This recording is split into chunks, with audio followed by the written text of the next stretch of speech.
People interested in American history may already be aware that there have been numerous proposed states, places with names like Franklin and Jefferson, some very obvious place names. What if I told you about a place called Vandalia? You might not be familiar with this proposed state, this territory, but you may be familiar with Wessel Vania. A lot of people I've heard recently have used this term really as a slur, a derogatory thing, pretty much for anything west of the Susquehanna. There's also Pennsyltucky, which again is another derogatory term, and I can only imagine how people from Kentucky feel about that one. Regardless, Wessel Vania and Vandalia were both attempts more or less to resolve this conflict between the Commonwealths of Pennsylvania and Virginia, whom during the earliest days of the American Revolution were in a dispute over territory and over control of what's now Westmoreland, Greene, Washington, and Allegheny counties in Pennsylvania.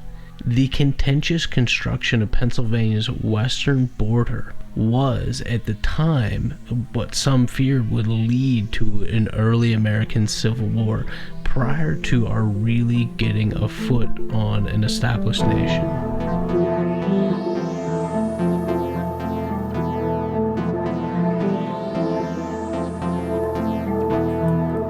Dear listeners, Dr. Pennsylvania.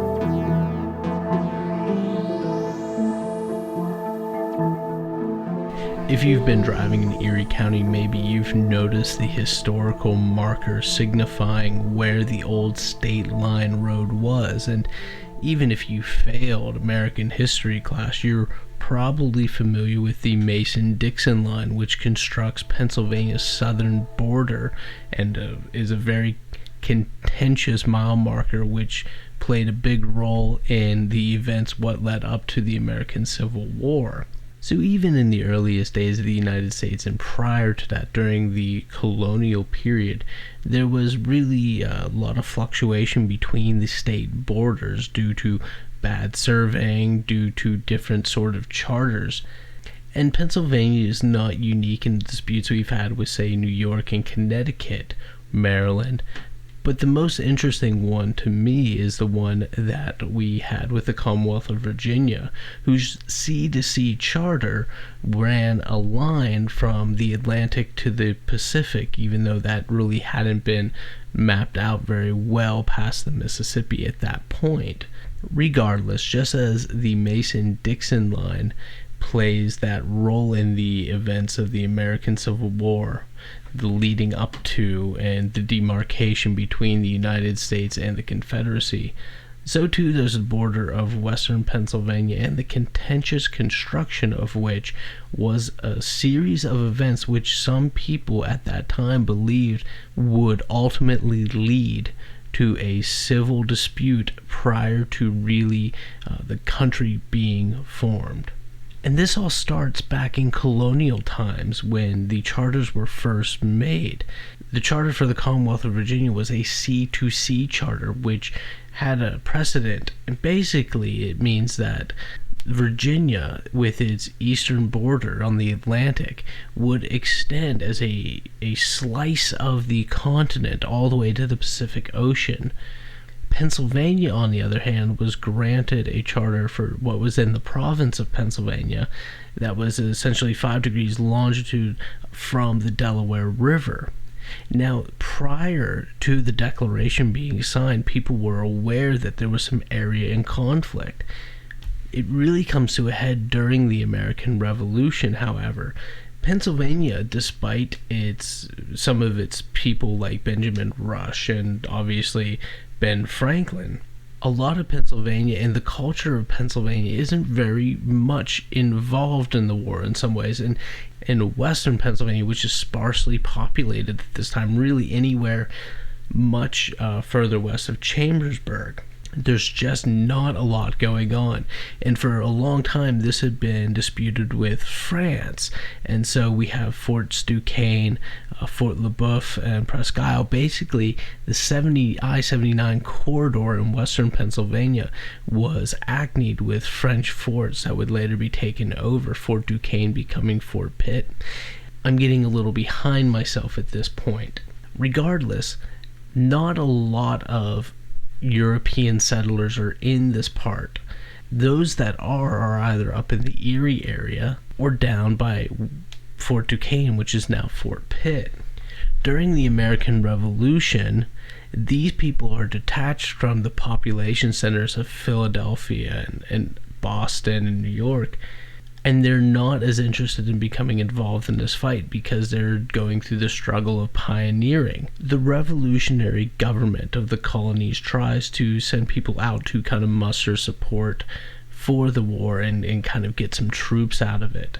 However, there's so much fighting as during the first days of the war, the Commonwealth of Virginia sets up Yohogana County, and I'm probably saying that wrong, it's an Indian word, but Yohogana County. But this also conflicts with Pennsylvania's Westmoreland County, and things get heated. In fact, the Commonwealth of Virginia sends troops out to Hannistown, where they arrest several people who fail to recognize the territory as being Virginian. And basically, Virginia took that sea-to-sea charter, and instead of riding straight out from the north and southernmost borders along the Atlantic, they went out and then they kind of went outward in a V, so that if you were to draw it on a line, Alaska would ultimately be within the Commonwealth of Virginia. So if you are anywhere Pittsburgh, downtown Pittsburgh, and south of there, you would be in this weird place that both states are now trying to claim as their own, and it's becoming a big problem. The Second Continental Congress, trying to fight Britain and not have to deal with the infighting between two of its major colonies, major states now rather, says that this dispute needs to be settled. And I had heard a professor who wrote a book on this subject a couple years ago during a lecture discuss how there were some ideas to take a mirror image, essentially, of the Susquehanna River and place it out west. What was done, though, was that the Mason-Dixon line was expanded beyond the Delaware, and a north-south border was established along the Ohio River. Now, this would become more refined, this border, after the Second Continental Congress of 1779, as more people started to inhabit the area. However, during this dispute, we have another problem come up. As the borders are being resolved, the then governor of the Commonwealth of Virginia, none other than Thomas Jefferson, reminds everybody that there are a lot of Virginians now living in what is, well, now Pennsylvania, who are there with valid Virginian land deeds. And this presents a problem, and he wants to make sure that these Virginians are grandfathered in and that their land deeds remain valid. However, there were a lot of Virginians who were there without valid Virginian land deeds. So what Jefferson does is he has two men go out and essentially backdate some Virginia deeds for these people homesteading in what is now Pennsylvania.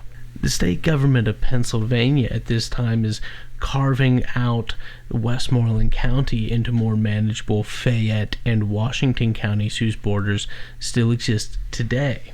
When it's found out that there are some people going about the area of Westmoreland, Fayette, and Washington counties giving Virginians land deeds and backdating them, they're rightfully furious, and they march across the street and say, we have this issue, and they threaten to declare war on the Commonwealth of Virginia as the colonies, these new states, are trying to unite themselves against the English crown. This is a big problem. Jefferson insists that he knows nothing about this, and then surreptitiously writes a letter to these two men telling them to continue in their efforts. With the American Revolution now really ratcheting up, this issue is kind of left to the side. However, a unique problem arises from this. That southwestern corner, really below present-day Allegheny County, Westmoreland, Washington, Fayette, and Greene County, these are inhabited predominantly by people who are still identifying as Virginians. The country's patriotism at that time, and for another 100 years really, would be more focused on the state from which they came, or at this point, the colony from which they had come. Anyhow, there are a lot of Virginians living in the southwestern corner of the Commonwealth of Pennsylvania, the counties of Fayette, Westmoreland, Washington, and what would become Greene counties predominantly. Shortly after the war, as everything starts to calm down and taxes are raised to pay for the war and whatnot, these Virginians are finding the Pennsylvania tax systems problematic. What comes from this is nothing short of the Whiskey Rebellion, and Washington famously goes out to quell that, and some people in recent times have suggested that his being a large producer of these liquors is probably a conflict of interest of sorts. Regardless, following the Whiskey Rebellion, a lot of these Virginians move out of Pennsylvania and they move to what would later become Kentucky. A lot of people are already familiar with this aspect of the story, but what a lot of people might not realize is that these Virginians who had been living during the war in southwestern Pennsylvania are not leaving for Kentucky per se. They are leaving for back to Virginia, essentially. They are heading to the wilderness of what was still Western Virginia, because despite the Pennsylvania borders having been drawn up, Virginia still has this sea-to-sea charter, and these refugees from Pennsylvania are going to find themselves in this exact same dispute again several years down the road when the Commonwealth of Kentucky is chartered and achieves statehood. The Commonwealth of Kentucky achieves statehood, becoming the 15th state to the United States of America in 1792. So between the Continental Congress, the Second Continental Congress of December 1779, to Kentucky being separated from Virginia, is only a period of about 12 years.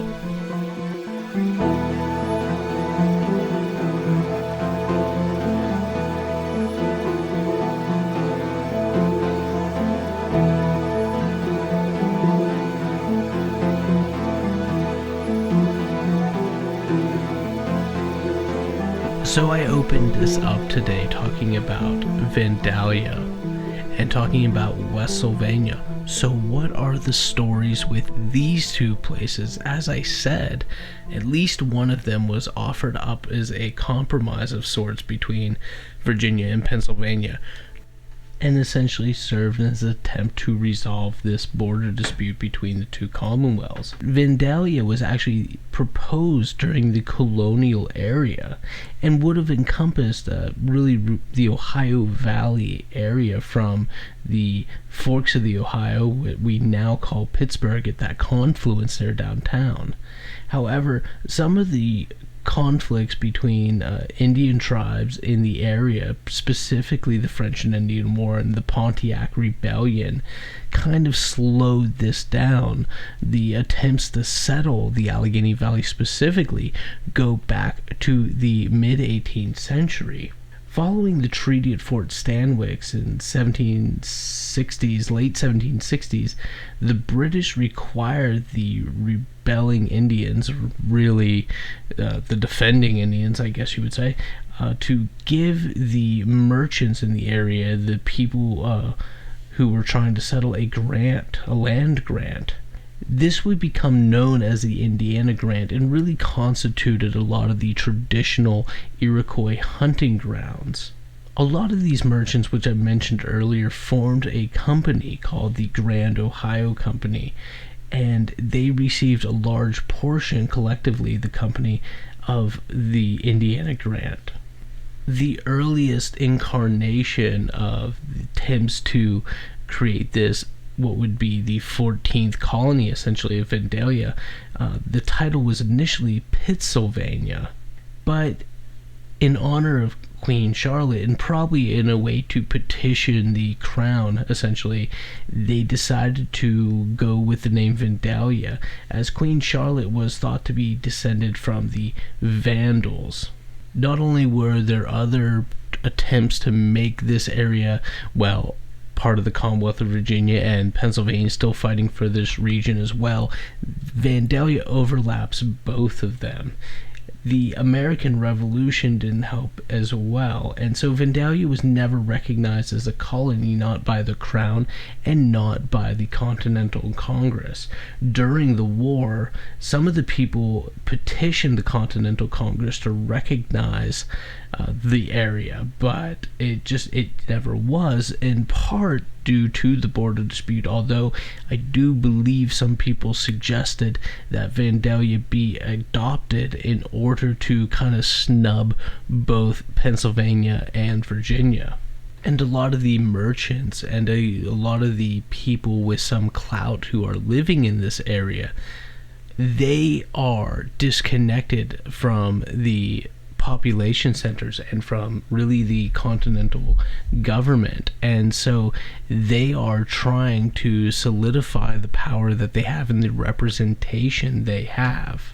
And so this conflict really plays out not only between Pennsylvania and Virginia, but with this company having this land grant that overlaps both of them, and they're failing to be recognized because of their inability to establish a colony, a province, a state.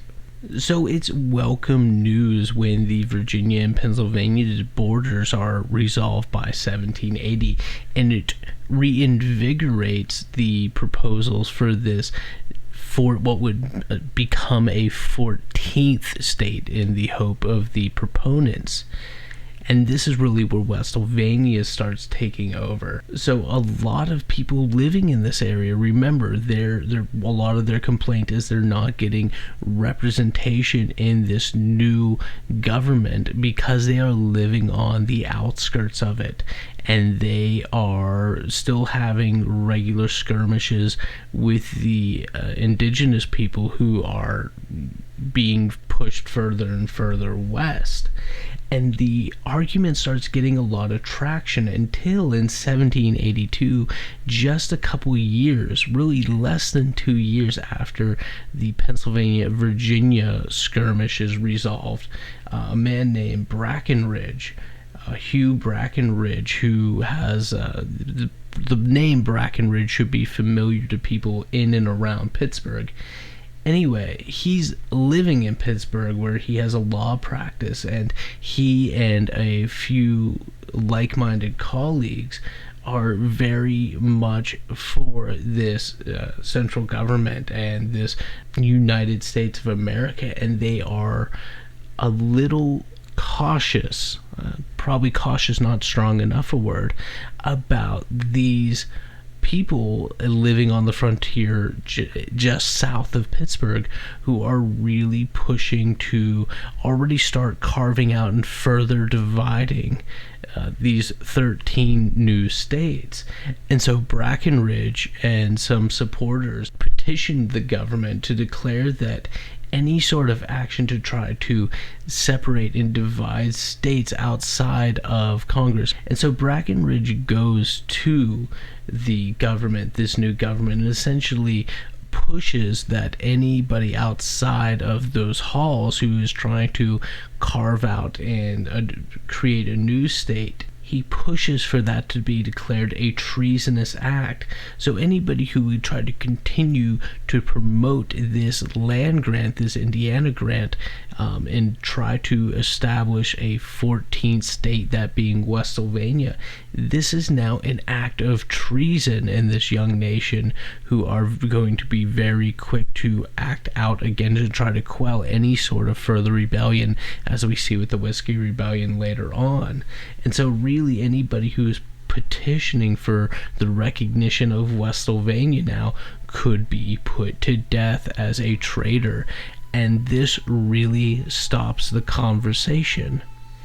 It should also be noted, though, that the government of Pennsylvania itself actually sent out spies in order to infiltrate these rebellious groups and kind of report back on that. And it's really an interesting story, and there are a few books and articles on the subject, not only of Wessel Vania, but really of the land dispute between Virginia and Pennsylvania. As I said a few years ago, I had a really good time listening to a professor from Pitt, I believe, discuss some of the original research that he had done for a book on the subject that he had recently published. And I recommend you check that out. I will put a note as to where you can find, well, not where you can find that book, but the title of the book. So anybody familiar with American history may be aware of numerous states that never made it, but they might not be aware as to how close we had a civil war while we're fighting against the English crown for the independence of the English colonies, what would be ultimately the United States of America. And that's one of the reasons why that I find this conflict between the Commonwealths of Pennsylvania and Virginia to be of particular interest.